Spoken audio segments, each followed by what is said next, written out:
بسم اللہ الرحمن الرحیم اللہم صلی علی محمد وعلی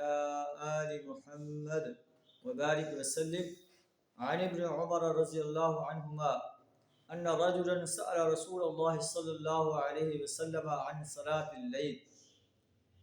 فقال رسول اللہ صلی اللہ علیہ وسلم صلاة اللیل مثنى مثنى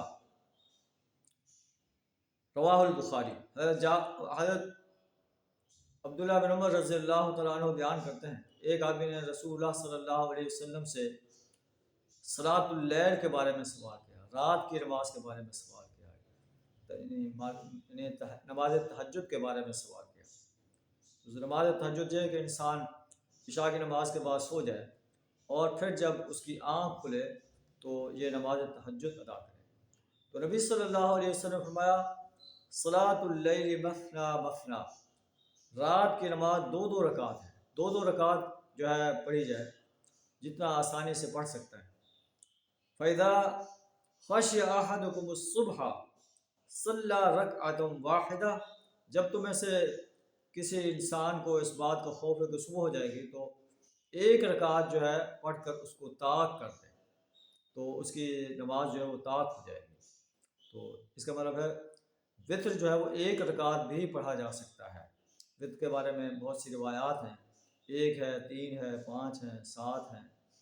اور 13 تک بھی جو ہے اس کے بارے میں حدیث میں آتا ہے۔ تو